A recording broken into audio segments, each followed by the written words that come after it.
നമസ്കാരം.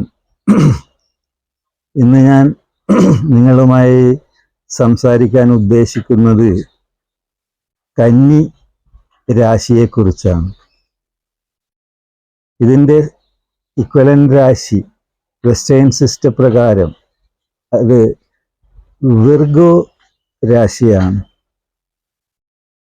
ഈ രാശിയുടെ രൂപം ഒരു കന്യകയുടെ രൂപമാണ്. അത് വിവിധ സങ്കല്പങ്ങളിലാണ് ഈ ഗ്രീക്ക് മിത്തോളജി അതിന് വിവിധ സങ്കല്പങ്ങൾ കൊടുത്തിട്ടുണ്ട്. ഒന്ന്, കന്യക ഒരു ഗോതമ്പിൻ്റെ കതിരുകൾ കയ്യിൽ പിടിച്ചുകൊണ്ട് നിൽക്കുന്ന ഒരു രൂപമുണ്ട്. ഒന്ന്, അതൊക്കെ ഈ ദൈവങ്ങളെ രൂപങ്ങളാണ്, വിവിധ ദൈവങ്ങൾ. പക്ഷെങ്കിൽ വെർജിൻ ലേഡീസ് കന്യകളാണ്. നിയമം പ്രായോഗികമാക്കുന്ന ഒരു ദേവത. പിന്നെ മറ്റൊരു ദേവതയുണ്ട്, ഭൂമിയിൽ നിന്ന് അവസാനമായിട്ട് സ്വർഗത്തിലേക്ക് പോയ ഒരു ദേവതയുണ്ട്. ആ ദേവതയെ പ്രതിനിധാനം ചെയ്തിട്ടാണ് കന്നിരാശിക്ക് ഭൂമി രാശി ആയത് എന്നൊരു വിശ്വാസം ഗ്രീക്ക് മിത്തോളജിയിലുണ്ട്. ഇതൊക്കെ ഗ്രീക്ക് മിത്തോളജി നമ്മൾ പഠിക്കുന്നത് അതിൻ്റെ ഒരു ചെറിയൊരു ചേർച്ചയാണ് നമ്മുടെ കന്നിരാശിയിലുമുള്ളത്. കന്നിരാശിയുടെ രൂപവും അതുതന്നെയാണ്. ഒരു വെർജിൻ ലേഡി, ഒരു കന്യക, ഒരു കയ്യിൽ തീയും മറ്റൊരു കയ്യിൽ നെൽക്കതിരിൻ്റെ കുലയും കയ്യിലേന്തി നിൽക്കുന്ന ഒരു സ്ത്രീയാണ്. ഒരു ചെറിയ തോണിയിൽ യാത്ര ചെയ്യാൻ ഒരുമ്പെടുന്ന ഒരു കന്യക. എവിടേക്കാണെന്നുള്ളതിന് ശരിയായ ഒരു നമുക്ക് മനസ്സിലാക്കാൻ സാധിക്കാത്ത ഒരു അവസ്ഥയിലാണ് ആ യാത്രയുടെ തുടക്കം. അപ്പോൾ എന്തോ നിഗൂഢതകളാണ്. കന്നിരാശിയിൽ ഒരുപാട് നിഗൂഢതകളുണ്ട്. അപ്പം അതിനെപ്പറ്റിയൊക്കെ നമുക്ക് മൊത്തത്തിൽ ഒന്ന് വിശകലനം ചെയ്യാം. കന്നിരാശിക്കാർക്ക് ഉണ്ടാകാൻ സാധ്യതയുള്ള സ്വഭാവ സവിശേഷതകളും ദോഷങ്ങളുമൊക്കെ നമുക്കൊന്ന് ചെറിയ തോതിലൊന്ന് വിശകലനം ചെയ്യാം. ആദ്യമായിട്ട് കന്നിരാശി എന്ന് പറയുന്നത് ഈ നമ്മുടെ കാലപുരുഷന്റെ 6ാമത്തെ ഗൃഹമാണ്, 6th ഹൗസ്. അത് കുറെ കോംപ്ലിക്കേറ്റഡ് ആണ്, പക്ഷേ വളരെ പ്രായോഗികവുമാണ്. കാരണം അതാണ് നമ്മുടെ ഒരു ഫണ്ടമെന്റൽ ബേസ്. എല്ലാം ഉണ്ട്.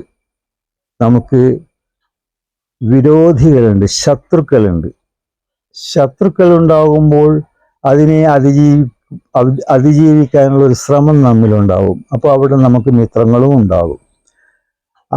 രോഗങ്ങളുണ്ടാകും. രോഗങ്ങളെ പ്രതിരോധിക്കാൻ നമ്മൾ ശ്രമിക്കും. അപ്പോൾ അങ്ങനെ എല്ലാ രംഗങ്ങളിലും നമ്മുടെ ജീവിതം, ഈ ലോകം 2 സ്വഭാവങ്ങളുടെ ഏറ്റക്കുറച്ചിലുകളിലാണ്. ഒന്ന് സത്യവാൻ. എല്ലാവരും സത്യവാന്മാരാവില്ല. കുറെ കള്ളം പറയുന്നവരുമുണ്ടാകും. നല്ല മനസ്സുള്ളവരുണ്ടാകും. അങ്ങനെ തന്നെ ദുഷ്ടന്മാരുണ്ടാകും. ഇതിൻ്റെയൊക്കെ ഒരു സമ്മിശ്രമായിട്ടുള്ള ഒരു രാശിയാണ് ഈ 6ാം രാശി, 6th ഹൗസ് ഓഫ് കാലപുരുഷന്റെ 6ാമത്തെ ഹൗസ്. അപ്പോൾ അത് കൺട്രോൾ ചെയ്യാൻ ഇവിടെ നമുക്ക് ശക്തിയല്ല ഈ രാശിയുടെ പ്രാധാന്യം. ഈ രാശിയെ നിയന്ത്രിക്കണമെങ്കിൽ ബുദ്ധി വേണം. ബുദ്ധി ആണ് ഇതിൻ്റെ പ്രിഡോമിനൻ്റ് ആയിട്ടുള്ളൊരു ഭാഗം, ഈ രാശിയുടെ ഭാഗം. അതുകൊണ്ട് തന്നെയാണ് ഈ രാശിയുടെ ആധിപത്യം പൂർണ്ണമായും ബുധൻ ഏറ്റെടുത്തിരിക്കുന്നത്. ഈ രാശി ബുധൻ്റെ ഉച്ചരാശിയാണ്, മൂലത്രികോണമാണ്, സ്വക്ഷേത്രമാണ്. ഇവിടെ മറ്റാർക്കും ഒരു അവകാശം പറയാനില്ല. ഉണ്ടെങ്കിൽ അത് വീനസ്, ശുക്രനാണ് അവിടെ നീചമായിട്ടാണ് വരുന്നത്. കാരണം ശുക്രന്റെ സ്വഭാവങ്ങളിൽ നിന്ന് വ്യത്യസ്തമായ സ്വഭാവങ്ങളാണ് ഈ കന്നിരാശിയിൽ നിലനിൽക്കുന്നത്. റീസണിങ് ആണ്. എല്ലാറ്റിനും കൂലങ്കഷമായി പഠിച്ചിട്ട് കാര്യങ്ങൾ കൊണ്ടുപോകുന്ന ഒരു സ്വഭാവം, പ്രാക്ടിക്കലാണ്. മറ്റത് ഭാവനാസമ്പുഷ്ടമാണ് ശുക്രൻ. ആ ഒരു വ്യത്യാസം കൊണ്ട് തന്നെയാണ് ബുധനും ശുക്രനും സുഹൃത്തുക്കളാണെങ്കിലും ഈ രാശിയിൽ, കന്നി രാശിയിൽ ശുക്രൻ നീചമായി പോകുന്നത്. ഈ രാശി ബുധന്റെ രാശിയാണ്. അതിന് അനുകൂലമായിട്ടുള്ള ഘടനകളാണ് ഈ രാശിക്കുള്ളത്. 3 നക്ഷത്രങ്ങളുണ്ട്. 3 നക്ഷത്രങ്ങൾ, ഒന്ന് ഉത്രം നക്ഷത്രമാണ്, അതിൻ്റെ 3/4 ഭാഗവും കന്നിരാശിയിലാണ്. പിന്നെ അത്തം, ഹസ്തം എന്ന രാശി, അത് പൂർണ്ണമായും ഈ രാശിയിലാണ്. പകുതി, ചിത്രയുടെ പകുതിയും ഈ രാശിയിലാണ്. എല്ലാം സൂര്യന്മാരാണ് ഇതിൻ്റെ ദേവതകൾ. 3 നക്ഷത്രങ്ങളുടെയും ദേവത സൂര്യനാണ്. സൂര്യനുമായി ബന്ധപ്പെട്ട ദേവതകൾ. സൂര്യൻ ഈ ബുധനെ സംബന്ധിച്ചിടത്തോളം വളരെ അടുത്ത ഒരു നക്ഷത്രമാണ് ബുധന് സൂര്യൻ. കൂടുതൽ അടുത്ത് പോകുമ്പോഴുണ്ടാകുന്ന ചില വിഷമതകൾ ഈ രാശിക്കാർക്കും കാണാം. കാരണം മൗഢ്യം എന്നൊരവസ്ഥ ഉണ്ടാകുന്നുണ്ട് ആ വളരെ അടുത്ത് വന്നാൽ. അത് യഥാർത്ഥത്തിൽ മൗഢ്യം എന്ന് പറയുന്നത് ഒരു ക്ഷണികമായിട്ടുള്ളൊരു കാര്യമാണ്. അത് പ്യൂരിഫിക്കേഷനായിട്ട് നമുക്ക് കാണണം. കാരണം സ്വർണം നമ്മൾ കൂടുതൽ അത് ശുദ്ധീകരിക്കുന്നത് അത് വലിയ ചൂടിൽ വെച്ചുകൊണ്ടാണ് അതിൻ്റെ ശുദ്ധീകരണം നടക്കുന്നത്. അപ്പോൾ ഇവിടെ ബുധന് ഒരു ശുദ്ധീകരണ പ്രക്രിയ കൂടി നടക്കും സൂര്യസാമീപ്യത്തിൽ എന്നാണ് നമ്മൾ വിശ്വസിക്കുന്നത്. മൗഢ്യം എന്നത് അങ്ങനെ എടുക്കാവൂ, അതൊരു താൽക്കാലിക പ്രതിഭാസം മാത്രമാണ്. ഇനി നമുക്ക് ഈ രാശിയിലെ നക്ഷത്രങ്ങളുടെ അധിപന്മാരെ കുറിച്ച് ചിന്തിക്കാം. ഒന്ന്, ഉത്രം നക്ഷത്രത്തിൻ്റെ അധിപൻ, അത് ആര്യമാൻ എന്ന ഒരു സൂര്യൻ്റെ രൂപം തന്നെയാണ്. സൂര്യനാണത്, പ്രഭാത സൂര്യനാണ്. സൂര്യൻ്റെ ഉൽപാദന ശേഷികൾ മുഴുവനും ഈ ഒരു ആര്യമാൻ എന്ന സൂര്യനാണ് നമുക്ക് തരുന്നത്. പ്രഭാതത്തിലുള്ള നമുക്കൊരു ഉന്മേഷം, നമ്മൾ ഒരു ദിവസം തുടങ്ങുന്നത്, നമ്മളെ ജീവൻ പ്രവർത്തനം തുടങ്ങുന്നത്, ഇതൊക്കെ ഈ ആര്യമാൻ എന്ന സൂര്യൻ്റെ അവതാരത്തിൻ്റെ ജോലിയാണിത്. നമുക്ക് സന്തോഷത്തിൻ്റെതാണ്, അങ്ങനെ തന്നെ ആഘോഷത്തിൻ്റെതാണ്, കല്യാണത്തിൻ്റെ രാശിയാണ്. മേടനാണ് ഈ രാശിയുടെ രൂപം. കല്യാണം കഴിക്കാത്ത ഒരു പെൺകുട്ടിയുടെ രൂപമാണ്. പക്ഷെ ആര്യമാൻ എന്ന് പറഞ്ഞ ഈ ഒരു സൂര്യൻ കല്യാണത്തിൻ്റെ വിറ്റ്നസ് ആയിട്ടാണ് പണ്ടൊക്കെ ഉപയോഗിച്ചിരുന്നത്. കോൺട്രാക്റ്റിൻ്റെ വിറ്റ്നസ്സാണ്. എല്ലാതരം കോൺട്രാക്റ്റുകളും അത് പ്രായോഗികമാണോ എന്ന് പരിശോധിക്കുന്നതിനുള്ള ഉത്തരവാദിത്തമുള്ള ഒരു നക്ഷത്രമാണ് ആര്യമാൻ. അപ്പോൾ ഒന്നത്. രണ്ടാമത് വരുന്നത് സവിതുർ, അത്തം നക്ഷത്രത്തിൻ്റെ ഡയറ്റിയാണ്. അതും സൂര്യൻ തന്നെ.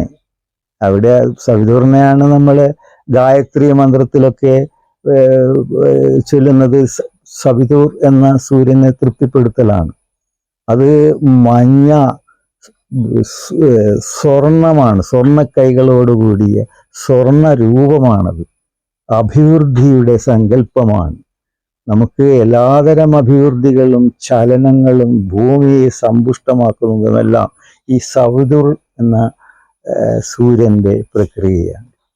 രണ്ടാമത് വരുന്നതാണ്. ഇതൊക്കെ ബുധനുമായിട്ടുള്ള നല്ല ബന്ധമുള്ള ദൈവങ്ങളാണ്. മൂന്നാമത് വരുന്നത് ത്വഷ്ടാവ്, വിശ്വകർമാവ് എന്ന പേര് കൂടിയുണ്ട്. അതൊക്കെ വളരെ പ്രാക്ടിക്കലായിട്ടുള്ള, ഇവിടെ യാതൊരു തരം പ്രാക്ടിക്കൽ അല്ലാത്തൊരു ചിന്ത വിശ്വകർമാവിനില്ല. ഈ ലോകത്തിൻ്റെ സൃഷ്ടി, അതാണ് ഈ ലോകത്തിൽ എന്തെല്ലാം ആധുനികമായിട്ടുണ്ടോ അതിൻ്റെയൊക്കെ നിർമ്മാതാവ് വിശ്വകർമാവാണ്.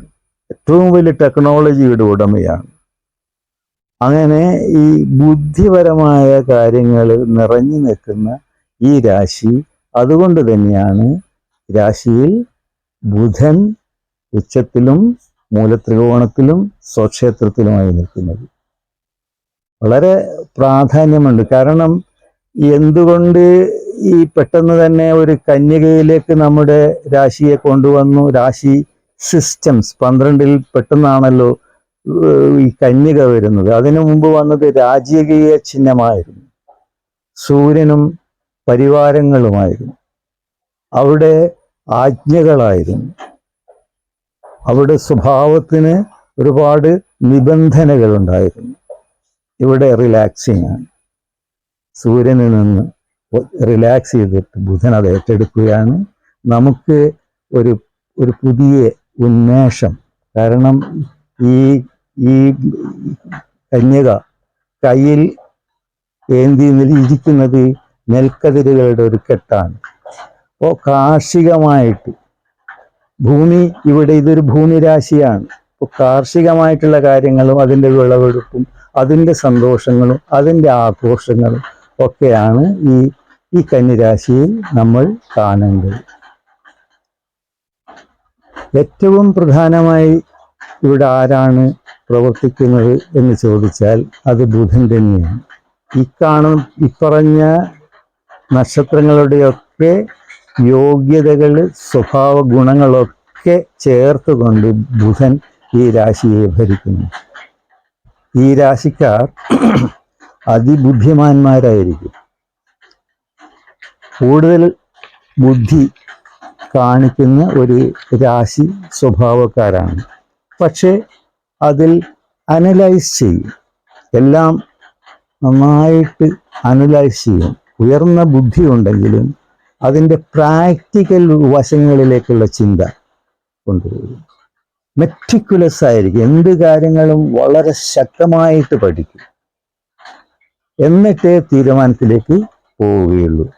അതുകൊണ്ട് തന്നെ ഈ രാശിക്കാർക്ക് ഏറ്റവും യോജിച്ച മേഖല റിസർച്ച് മേഖലകളാണ്.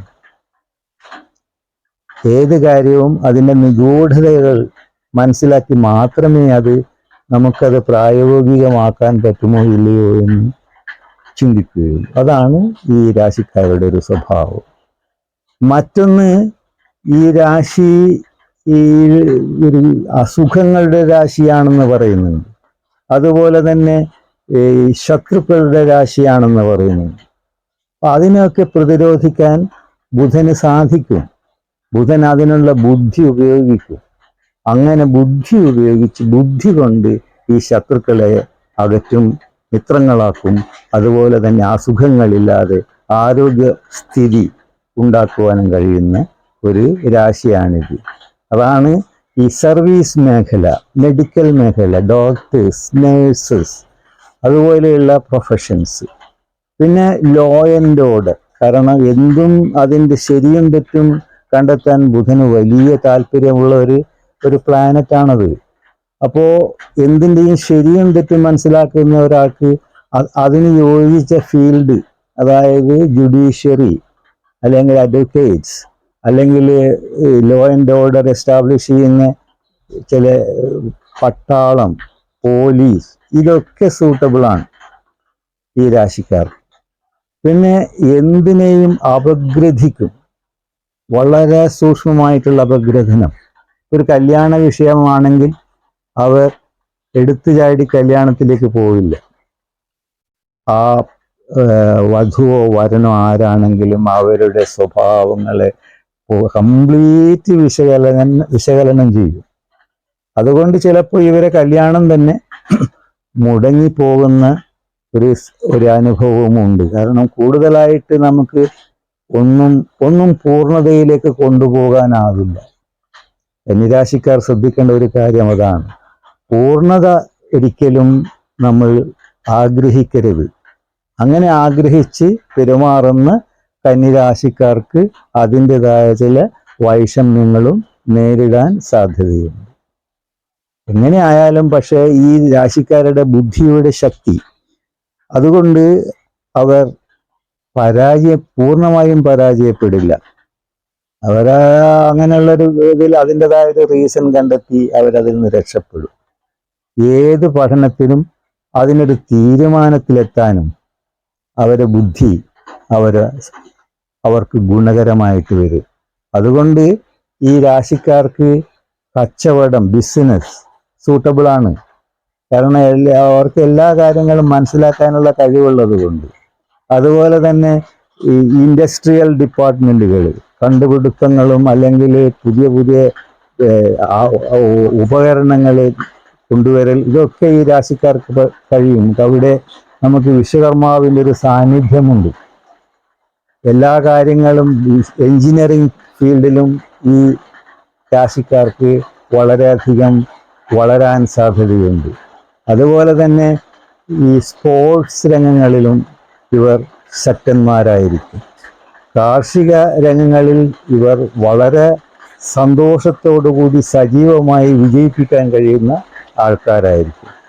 മൊത്തത്തിൽ പറഞ്ഞാൽ ബുദ്ധിയുടെ ഒരു രാശി, നമുക്ക് അനുഭവിക്കാൻ താല്പര്യമുള്ള കാര്യങ്ങൾ നമ്മൾ അത് പഠിച്ച് അനുഭവിക്കാൻ പറ്റുന്ന ഒരു രാശി. ഇതൊക്കെയാണ് കന്നി രാശിക്കാർ. അവർ ചെയ്യേണ്ട ചില കാര്യങ്ങളുണ്ട്. ഇതൊക്കെ കൂടിപ്പോയാൽ ഉണ്ടാകുന്ന ചില ദോഷങ്ങൾ, ഒരുപാട് ചിന്തകൾ വന്നാൽ നമ്മുടെ ഉറക്കിനെ അത് ബാധിക്കും. ഡിപ്രഷനൊക്കെ ഉണ്ടാകാൻ സാധ്യതയുണ്ട്. എപ്പോഴും നമുക്ക് ശരിയായ ശക്തിയില്ലെങ്കിലും, മറ്റ് ഗ്രഹങ്ങളൊന്നും അനുകൂലമല്ലെങ്കിൽ ഡിപ്രഷൻ വന്നു കളയും. മറ്റൊന്ന് സ്റ്റൊമക്ക് ഡിസോർഡേഴ്സ് ഉണ്ടാകും. ഇങ്ങനെയുള്ള ചെറിയ ചെറിയ ദോഷങ്ങൾ. പിന്നെ നമ്മൾ മറ്റുള്ള ആൾക്കാരുമായിട്ട് പറയുമ്പോൾ അവരെയൊക്കെ നമുക്കൊരു തരം അവരെ നമ്മൾ വിമർശിക്കുന്ന ഒരു സ്വഭാവം വരും. നമ്മുടെ ബുദ്ധിക്ക് യോജിക്കുന്നില്ല അവർ എന്നുള്ള ഒരു ചിന്ത നമ്മളിൽ രൂപപ്പെടുന്നുണ്ട്. അത് നമ്മൾ ശ്രദ്ധിക്കണം. ഇതൊരു ദോഷവശമാണ്. അതുപോലെ തന്നെ സർക്കാസ്റ്റിക് എക്സ്പ്രഷൻസ്, ഒരു ഒന്നിനും കൊള്ളാത്ത ഒരാളാണെന്നുള്ള തരത്തിലുള്ള എക്സ്പ്രഷൻസ് ഉണ്ടാക്കുക, അതും ഈ രാശിക്കാർക്ക് വളരെ ദോഷം ചെയ്യുന്ന ഒരു ഭാഗമാണ്. ഇതൊക്കെ നമ്മൾ കണക്കിലെടുക്കണം. കൂടാതെ ഇത് കൃഷിയുടെ രാശിയാണ്. ഈ ഞാറ്റുവേലകൾ വരുന്നത് ഉത്രം ഞാറ്റുവേലയും അത്തം ഞാറ്റുവേലയും ചിത്തിരയുടെ പകുതിയുമാണ്. പ്രകൃതി വിഭവങ്ങൾ ഇങ്ങനെ സജ്ജീകരിച്ച് വെച്ചിരിക്കുന്ന രാശിയാണ്. വിളവെടുക്കുക തന്നെ അടുത്തുള്ള ഒരു രാശിയാണിത്. എല്ലാം കൊണ്ടും വളരെ ശുഭം ആണ്.